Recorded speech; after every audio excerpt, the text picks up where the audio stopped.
name's Emanuel Anastos. You can call me Manny if that's any easier. Really, Scott? You don't even need to know how to pronounce my last name. Anyway, graduated from Carleton College in 2021, and not long after, I decided to apply to jobs on tribal governments all across the state. I landed up at Boys Fort, worked for the Boys Fort tribal government for the last 4 years, live on the Lake Vermilion Reservation, and now for the last 2.5 years, I've been an Indian child welfare case manager. And I like to think of myself as playing an important role in ensuring the tribe's continued existence. And thank you. And I like to think of myself as just a normal guy standing up to defy the Trump administration. And it's not normal times. It doesn't call for normal candidates. And kind of case in point, the normal person is not really the normal candidate. And I think that's why we are where we are as a country. And unlike the politicians of the past, I put policy front and center: universal health care, a living wage averaging at least $20 an hour, a ban on private funding of elections, and an end to funds to the state of Israel. Thank you. And despite what maybe many in the media might have you believe, all these things have very strong bipartisan appeal, around 70% approval, a little bit of variation. But that's going to give me a really strong chance of beating Pete Stauber, putting these policies front and center. And another thing that gives me bipartisan appeal is, unlike Pete Stauber, I will meet with and listen to every single constituent of our district. And it might seem funny, but that's what gives me a body of knowledge for the campaign trail, and that's what's going to give me a body of knowledge going into Congress.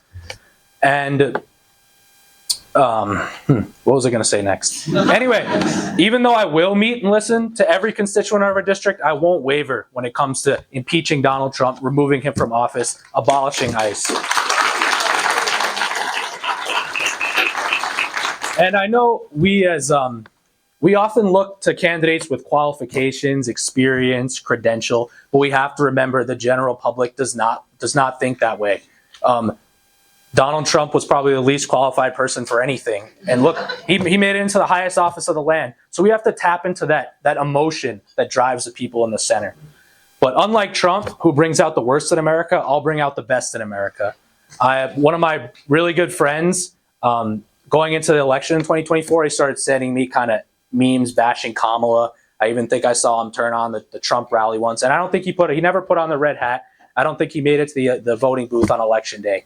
But I'm to actually pull the lever for Trump. But I was one of my proudest moments when he joined me January 23rd, the day before Alex Preddy's murder, at the Whipple building, protesting the illegal and unconstitutional actions of ICE and standing up for our democracy.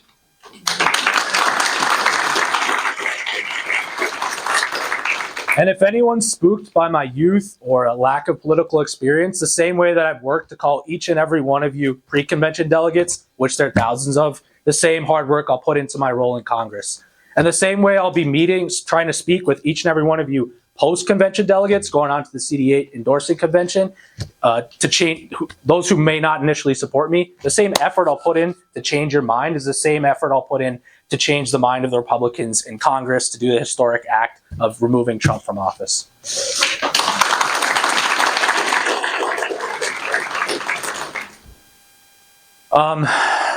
Some people say fear is a strong motivator, and unfortunately I have to use it right now. I just want you guys to all think what it's going to be like in the year 2027.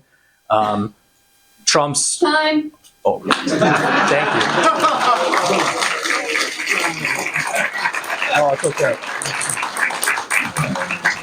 I have flyers. You go out there, chair on the right, pick them up. I wish I could finish, but gotta respect the rules. The Constitution is very clear.